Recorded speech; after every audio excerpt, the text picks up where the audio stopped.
Okay. Charles, you've become a cornerstone of Alpine this year. Following last year's podium here in Imola and the car steady grow, do you feel 2026 is the year where you can realistically fight in the top 5, or it's a bit tricky right now?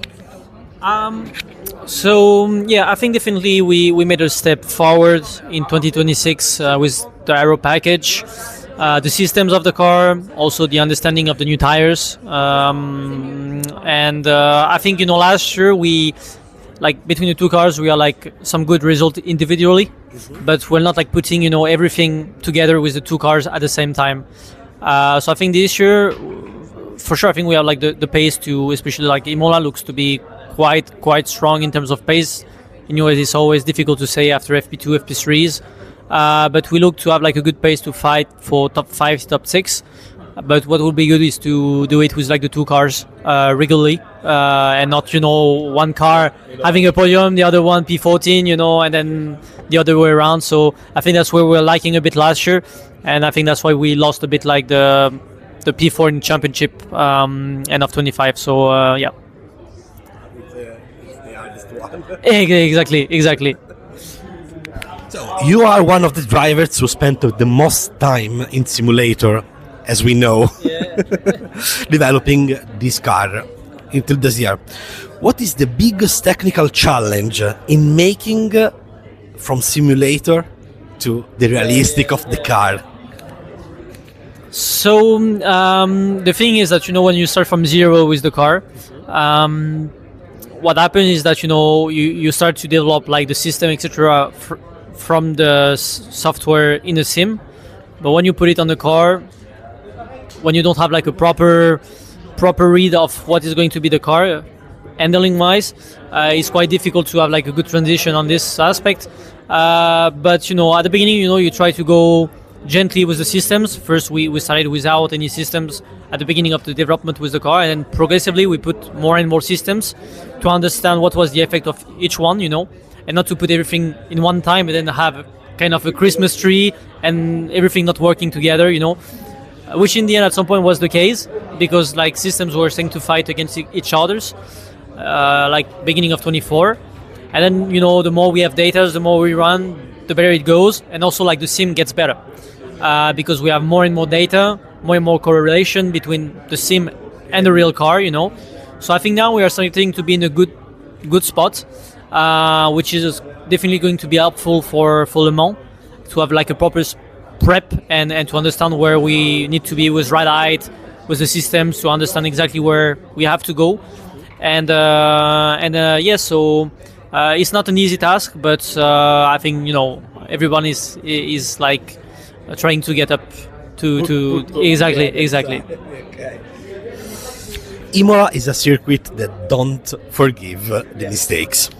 Which section of the track particularly suits to Alpine, and which one is not suits, and you have to think about it?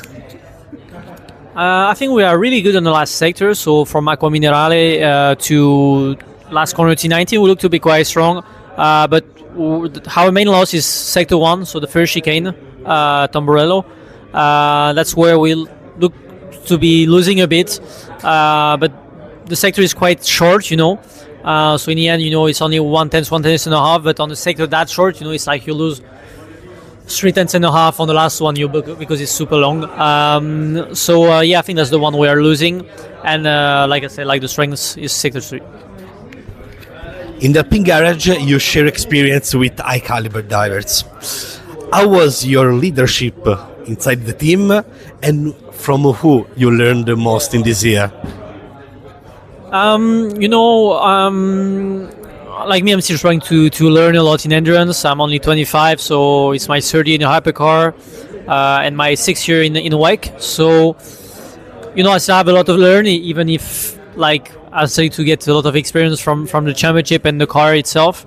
But I learned a lot first with Nico Lapierre when he was running, still in the car, and now I think it's more Fred, which is the main guy with the most experience, the one who knows the best the racing wise, and to know properly all the systems of the car, the handling, and also like tires wise, So I think it's really cool to fully understand it and the experience it brings, and to try to take some of that, even if you are not in the same car. Yeah, exactly. But I think it's quite, for sure, like between the two cars, at some point you have like some not fight, but you want to do the best as you can with your car, and for sure you want to win the race at the end, But I think it's really important. We know in a program like this, especially where we are in a situation where we're still learning some stuff with the car, that the two cars are working together and not against, And but trying to learn from Fred, I think now is the main guy, I would say. Yeah. With the increasing number of the cars on the grid, managing the LMGT3 traffic, it's here in Imola where it's very narrow, has become a game of chess. What is the secret for you in losing a little time possible to overtake in narrow spots like Acque Minerali or Rivazza? I think mainly it's trying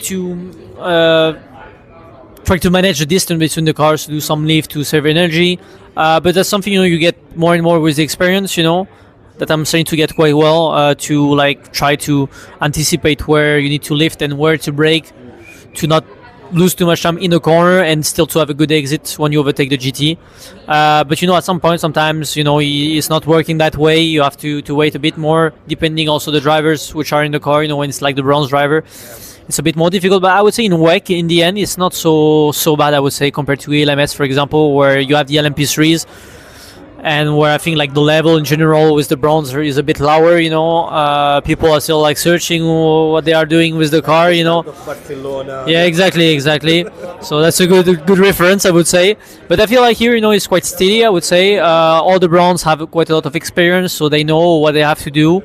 And then, with the pros, sometimes with the pro it can be a bit difficult because you try to lose as less time as you need, and they are also trying to push to not let you overtake in some corners where they don't want you to overtake. So that's sometimes where it's a bit more tricky, and you need to react quite quickly to what you have to do.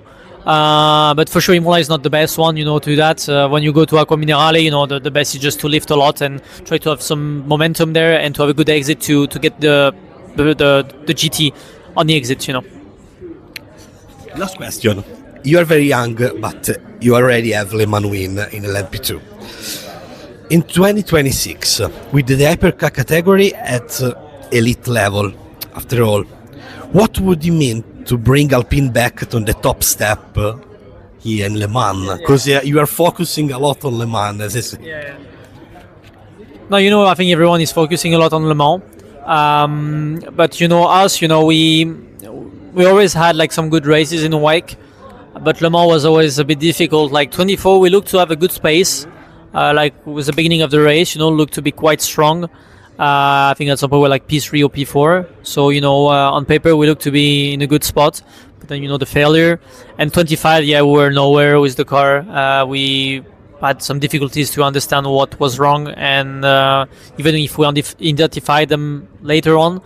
But I think this year, we want to do the best that we can with the car. I think we have some good tools now with like aero package changing, some better understanding on the dampers, the systems also.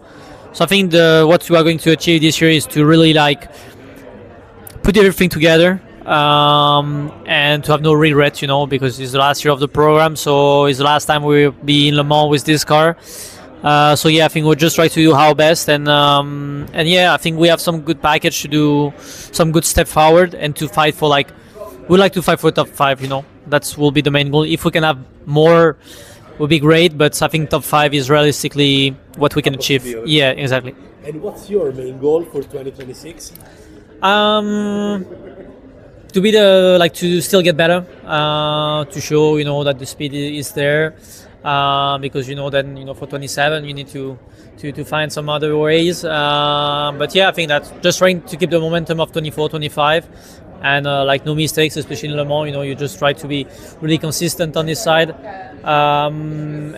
already enjoyed the first qualifying of the season 1 hour ago, so just to enjoy it, spend time with the boys, trying some good fun. And yeah, like I said, like just trying to do our best. Thank you so much.